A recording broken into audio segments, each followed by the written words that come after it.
Hello, ladies and gentlemen. Welcome back to Inside Movies Galore. I'm your host, David Strege, and here in the room, I have returning to us director Mikeal Burgin. Welcome to back to the show, and how have things been going for you?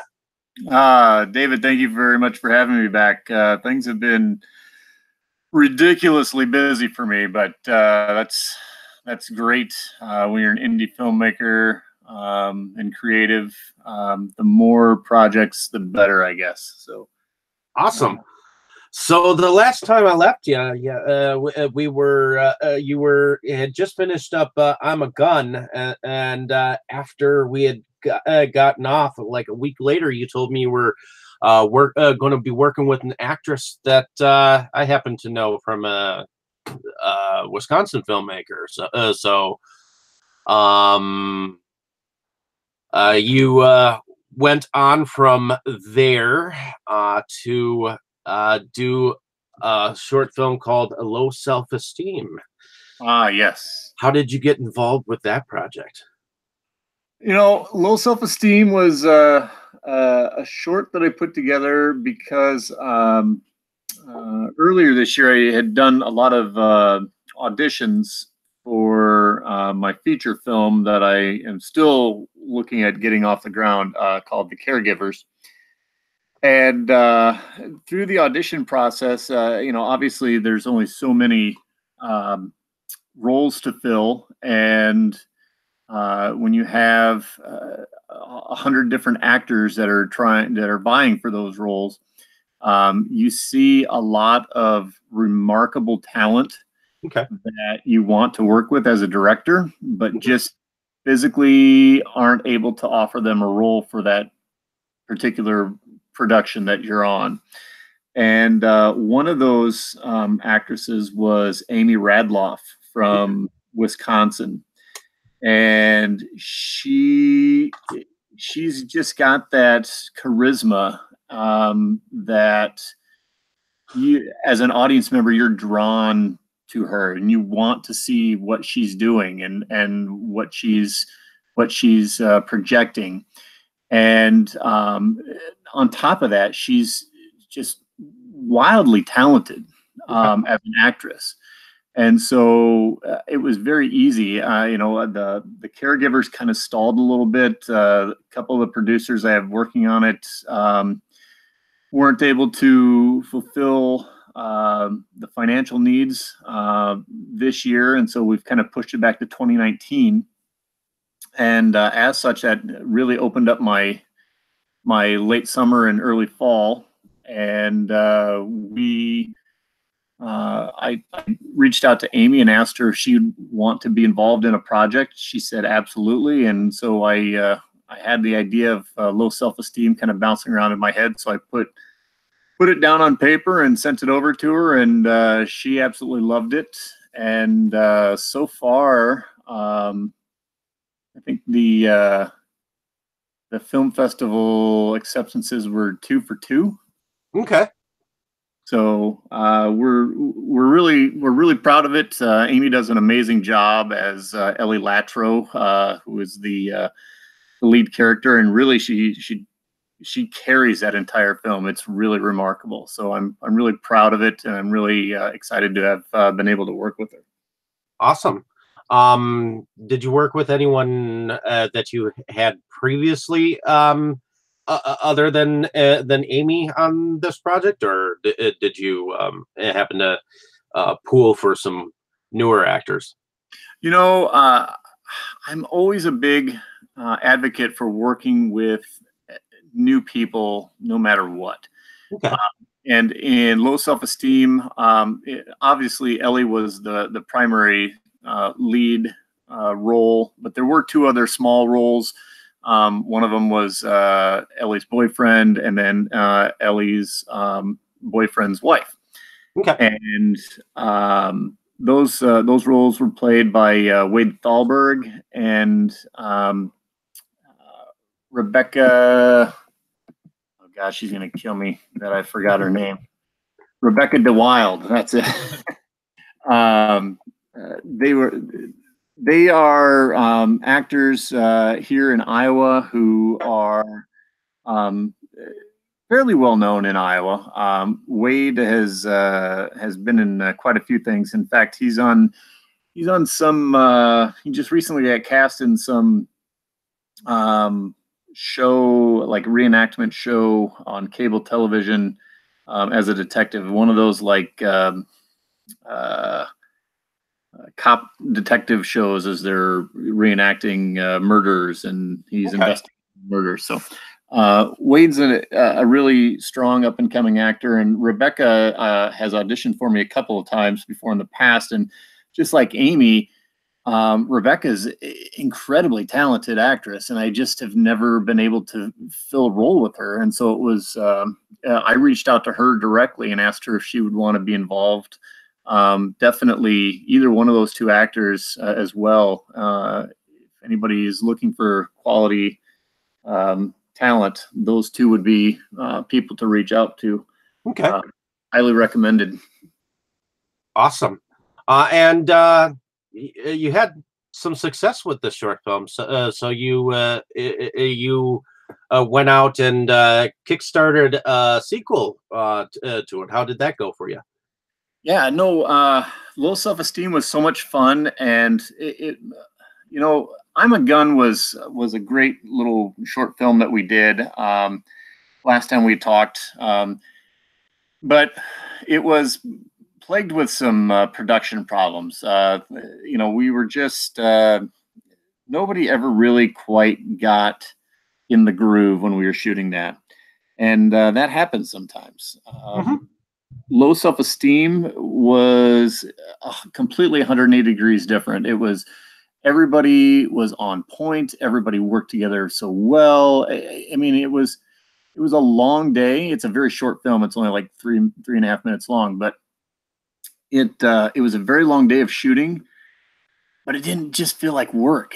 Everybody loved it. And those are the productions that I'm really used to. And so, with the role of Ellie, it could be so robust, and there's so many different creepy adventures that she could have. It was very, very easy to write a sequel, and this one's going to be a little bit longer. It's a little bit more involved, but yeah, we got it down on paper. Ran it by Amy. Amy approved it. So we fast tracked it, and we did a little bit bigger Kickstarter this time, and raised, gosh, I want to say a little over $1,000 for it. Okay. We only tried to get like 700 or something like that. So it was a very successful Kickstarter, and so we're able to cover all of our production costs, and then whatever we had left over from that Kickstarter that we weren't trying to raise, I paid back directly to all the cast and crew. I mean, it's divided up equally, and that way everybody gets a little bit of something. So okay, we actually start shooting Low Self-Esteem 2 next weekend. Nice. Yes. And now, are you filming that in local Iowa, or? We are.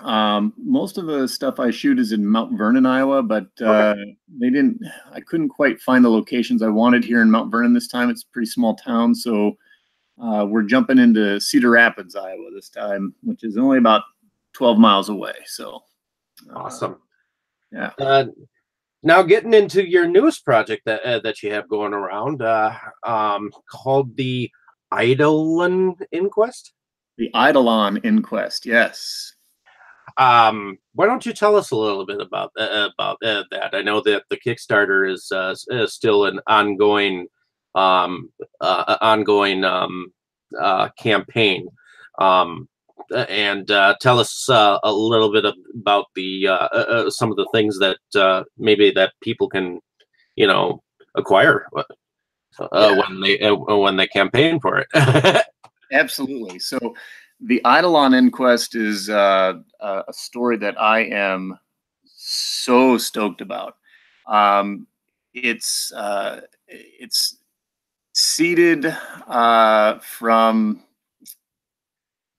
many, quite a while ago. Thomas Edison had been experimenting and telling people that he's working on like a spirit box or a spirit phone to talk with the dead.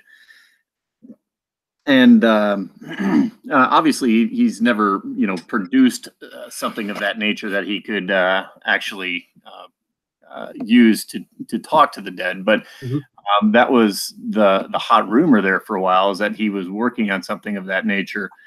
And so the Eidolon Inquest is kind of a creepy corporate ghost story. So what I kind of concocted was this idea of that this kind of global communications juggernaut company. I kind of looked at them as kind of like the communications Illuminati of the universe, and they have been using ideas from the past to help create tomorrow's technology. And so what if they, somehow got a hold of Edison's work on this ghost, or this spirit phone that he was trying to create, and used it to kind of do some new technology based off of his work. And as such, there's some serious problems that come up with that, obviously. And so the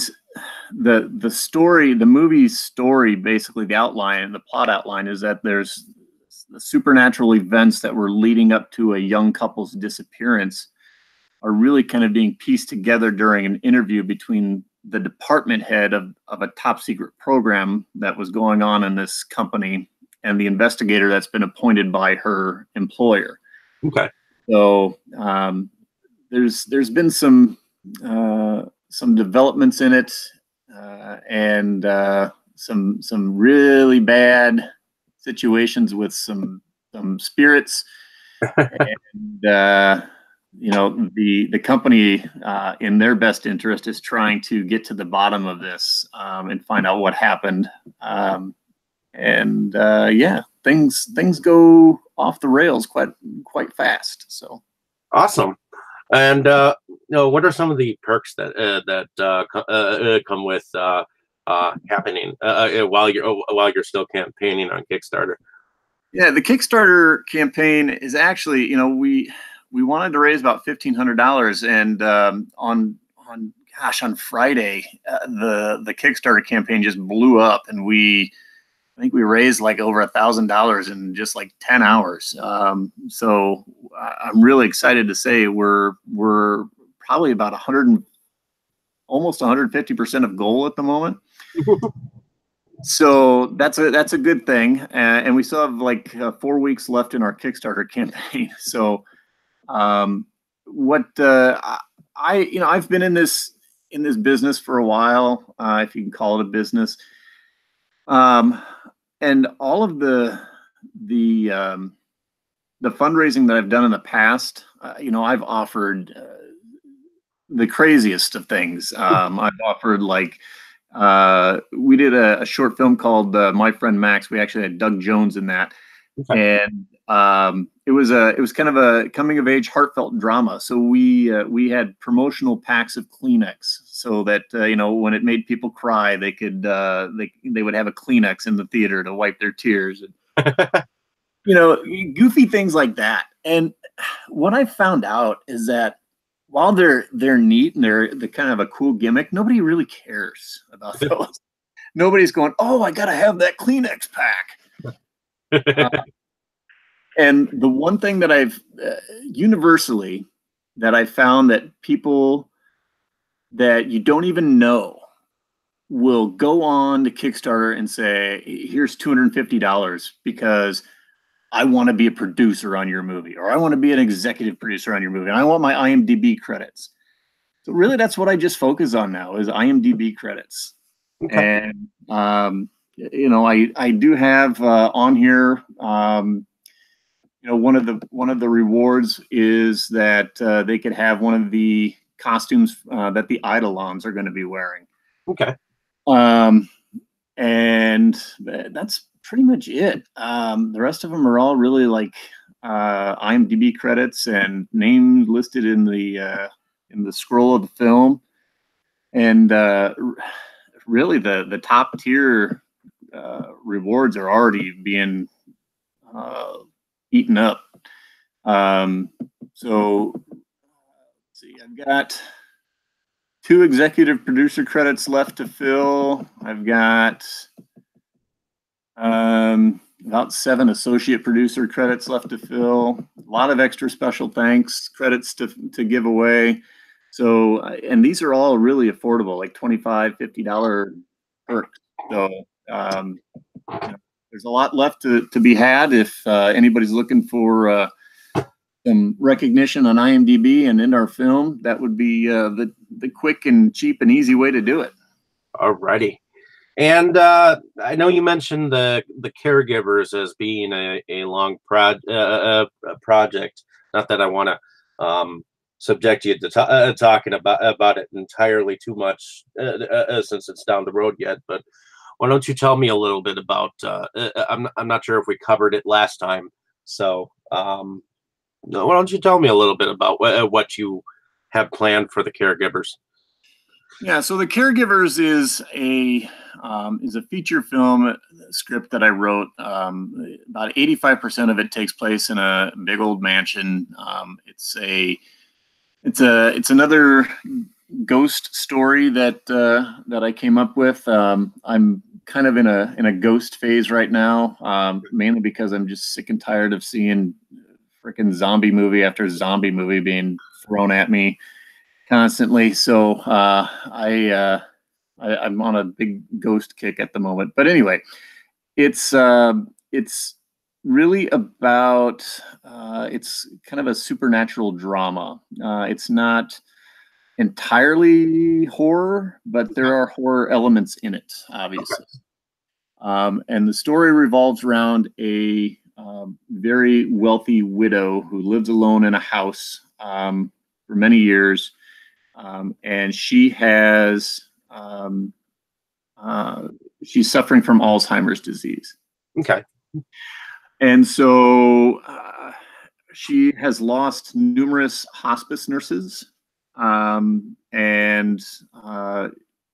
her lawyer is reaching out to her last known, very distant relative, who used to be a nurse, to hopefully invite her to come take care of this this last relative of hers during her final days. Okay. So the nurse agrees to do that.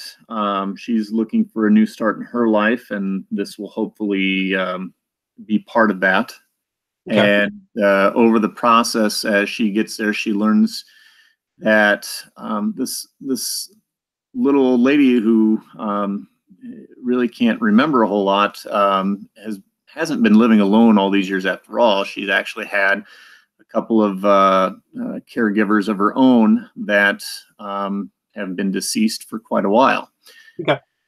And then there's a whole supernatural mystery wrapped up with them, and it ties back to the family. And it sounds very simple and very basic, but it gets incredibly complex. And it's the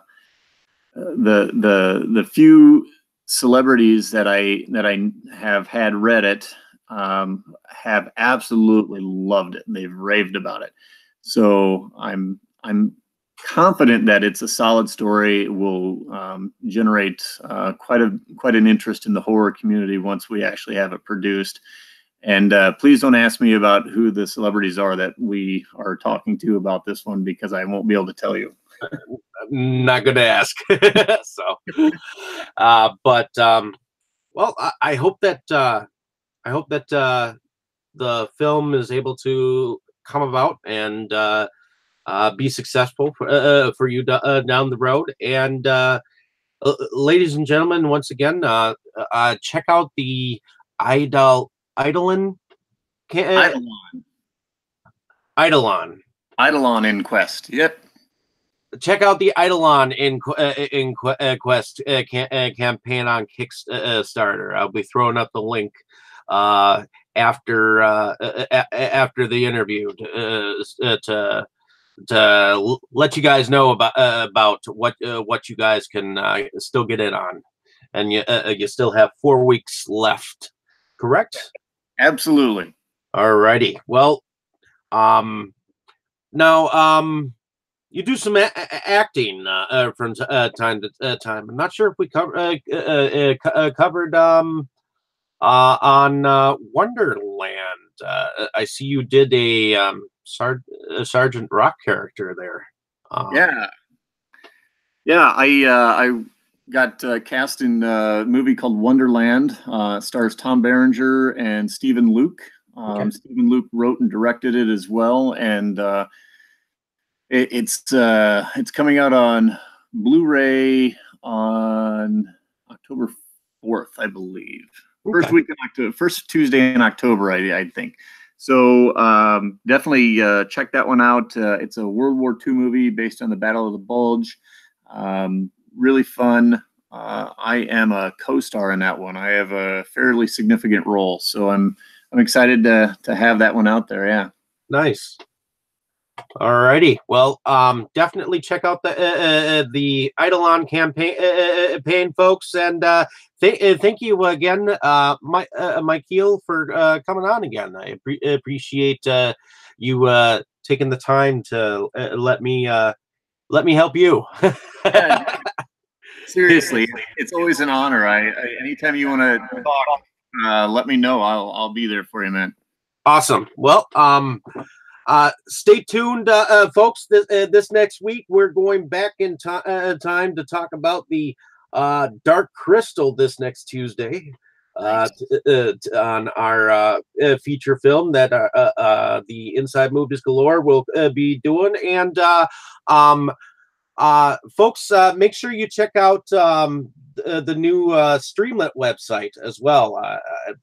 I've kind of been asked to do reviews on some of the films that have come out on Streamlit, so check that out as well. So stay tuned, folks. I will definitely have more reviews for you and more interviews down the road. So thank you once again for coming on, Mikeal. Say good night to everyone. Adios, everyone. Take care. Awesome.